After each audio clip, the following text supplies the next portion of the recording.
right thinking foundation is where you start. We are people that want to connect other people through friendship, through love, to help them succeed. And we're just asking people to volunteer that want to give some of their time and their expertise. And we're encouraging all of you that are going through hardship, that are coming out of prisons, take advantage of what we're trying to do. And I know that it's going to be hard to build a relationship of trust because, if you've been let down a lot in your life, you can't trust very many people. But give us a chance. And that's part of the concept of the network, is that we're going to separate it from distance. One of the things I learned at Deerfield the other day was that a lot of the inmates there really like the idea of being separated from distance, where if they're sharing their stuff, so to speak, with a mentor, a person that wants to be an advocate for them, and they don't have to worry about meeting them and they're 500,000 miles away, they might be able to be more open and honest and transparent and really talk at a deeper level instead of feeling like, well, I've shared my stuff and I'm going to bump into them and I'm going to be embarrassed if I see them at the mall next week. No, a lot of people, they do very well with strangers. I've said it in other shows. One of the things that my mother taught me as a kid, Stevie, sometimes strangers can give you more love than even your own family. Are you one of those people that's had a lot of difficulty sometimes just finding the right people to connect with? Right thinking foundation. That's who we are. That's what we want to do. So let me tell you what I'm going to do. I'm going to read another Jim Stovall here just to give you some wisdom from Jim Stovall. And it may or may not have anything specific to do with the kind of theme that I'm trying to bring today about going through adversity and hardship. But let's just do one because this is how good he is. I'm going to read this sight unseen. It's called Time Bank. It's in the section of the book called Master Your Time. Time Bank. Time is the most uncertain, elusive, and most precious commodity that any of us possess in our personal or professional lives. It is the one true non-renewable resource. I've read no less than a dozen books on time management, and the truth is we can't manage time. If we are diligent and committed, we may be able to manage ourselves, but time does indeed march on. We live in a society where everyone wants a piece of your time. Fortunately or unfortunately, you and I spent all of our time yesterday doing something. Therefore, if we take on something new today, it will have to replace something else. How we invest our time is a matter of priorities, but we must make sure they're our priorities and not someone else's. Unfortunately, the utilizations of time that most people would deem to be most important are too often relegated to whatever time may be left over. Most people would consider family time, study time, recreational time, and personal development time to be times that they want to make higher priorities in the future. These things are too often the recipients of whatever time we may have left over when everything else is done. I maintain that the concept of done is not valid. When you consider you are done, you have probably only reached a stopping point or a temporary break in the action. Are you ever really done learning, managing, mowing the lawn, or brushing your teeth? Therefore, waiting until you are done to activate your priority, family, or recreational time is an illogical and detrimental concept.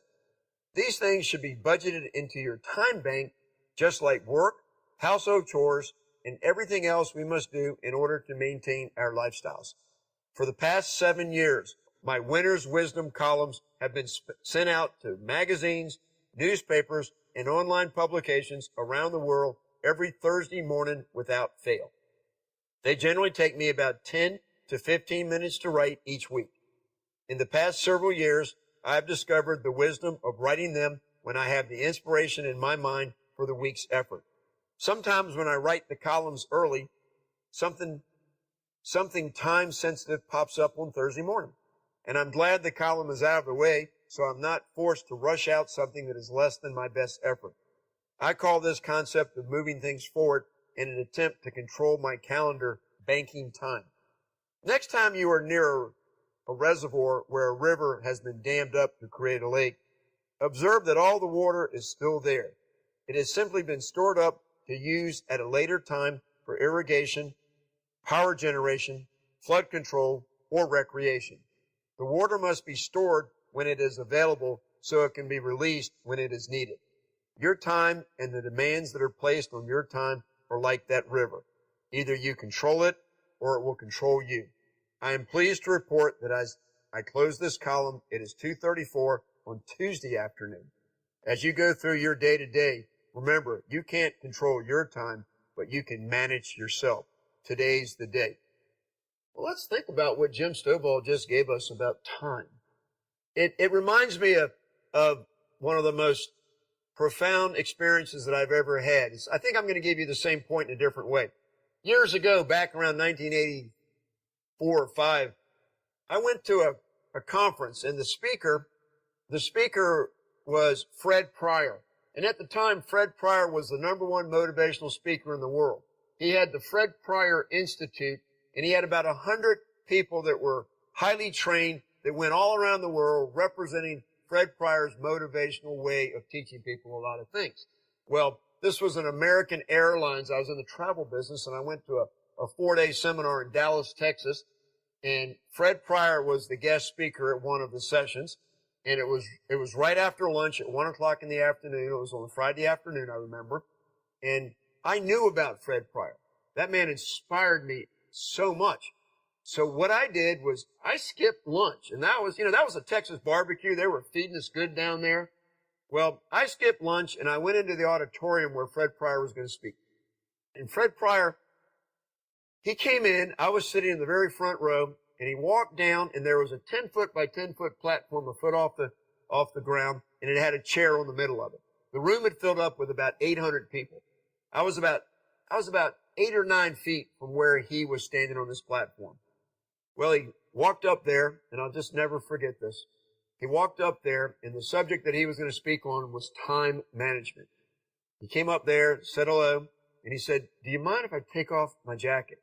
Yeah, we all said, "Sure." So he took off his jacket, and he put it really neatly on the back of that chair that was sitting there, and here's what he said.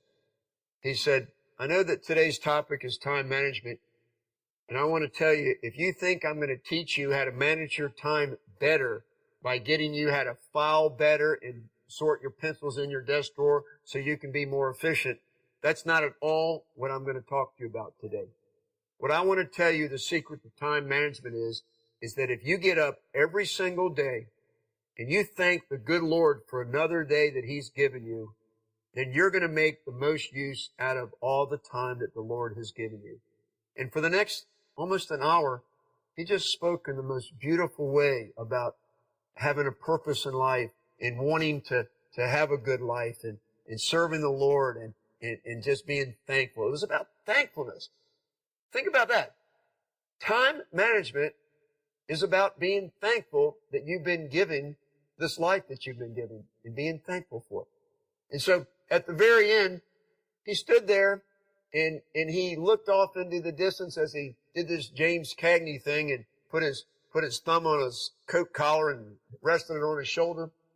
And then he recited Robert Frost's poem, "The Road Not Taken." It's all about meaning in life. And that's what we're really trying to do here, is to get each one of us to focus more on what our purpose in life is. You know, when I took that trip that I've talked about on my last journey cross country and stopped in prisons in West Virginia and a couple in North Dakota and the one in Oregon, I was trying to get answers that I couldn't get. My personal life, it's not any easier than some of you that are joining the foundation. I need prayer from people. I need support. I need mentors. I need positive associations, because in the 6.5 years that I've been doing Right Thinking Foundation, I have had the most difficult time getting other people to come on board to the foundation and give their time, their talents, and their money to support Right Thinking, to help do the mission of Right Thinking Foundation, to be there for people that are going through hardship and those that want to be there to help them. And I just been wondering, why have I been in front of thousands of people in the last 6.5 years, but only had a handful of people that really embrace right thinking and are there for me? Well, I figured it out. When I start talking about helping people that are coming out of prison, and I tell people, if you're in prison right now and listen to this, I share this every time I go in prison. It's part of my message. People on the outside, a lot of them have really, really good hearts, and they want to be there for other people, but they're afraid because the national recidivism rate of 70%, 7 out of 10 of all people that have been in prison that come out eventually commit a crime and get convicted and go back in. People on the outside are afraid that if they're associated with felons, that something might happen that they're caught up in. So a lot of people just don't want to give you a chance. Well, I do, and a lot of other people I know do, but we have to forgive the people that don't want to help because of this fear they have. So what can we do to forgive them? Is we can get out, show forgiveness, and stabilize our lives and become a success, go back to our families, do better parenting, stay off the streets, and just stay focused, eliminate distractions that Jim Stovall is always trying to lead me into, and just stay focused. And what does that mean? It means get yourself to where you know what you want out of life, what your purpose is. And Napoleon Hill conversation is know your burning desire and never quit. And Right Thinking Foundation is don't quit, plan ahead, it'll get better. What I'm trying to say is that you can be a success. Let me give you an example that I came up with as I connected with people in prison this last time around. What I came up with is this. I want you to imagine a man that's been in prison for 6 years, and he's got a 14-year-old son that he's coming home to and a wife. After 6 years, he comes home finally. He's worked hard to come home. And after about a week, when he gets home, he finally has the courage to say something to his son like, do like your mother says, pick up that stuff and put it in your room. Well, the son has just been waiting for what's going to happen next. He just explodes. All these explicitives like, who are you to tell me that? Why are you telling me that? You're not really my father. That's, where have you been? This 14-year-old, he's living in shame. He's living in hurt. He's angry. He wants to be loved by his father that hasn't been there. And so he continues. He says, you weren't even here before you went in prison.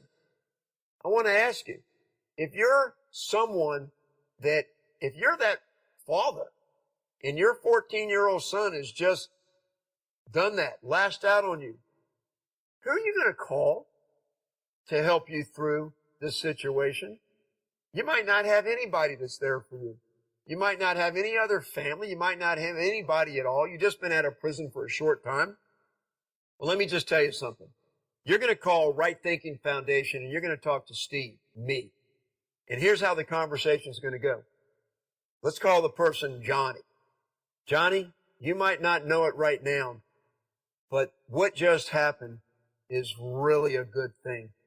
You've gone through 6 years of working so hard, rebuilding your life, getting ready for this moment when you get out. But your son's been out here just hurting, ashamed, angry. So you knew that obstacle was going to be there. So let's face it, Johnny, your son, that's wonderful because he's reaching out. He's communicating. He wants the father that he hasn't had. Don't yell at him. Don't fight with him. Just humble yourself. Ask him for forgiveness. Tell him that I know you don't believe a word I say, but I'm going to prove to you that I've changed and I'm going to be here for you.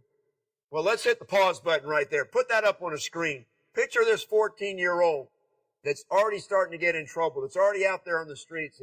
It's getting involved with gang activity. And the way he just addressed his father. And look at his father who says, I am going to prove to you that I've changed. Well, those are mighty strong words that he's just given to his son. But the problem is, he doesn't know how to prove that.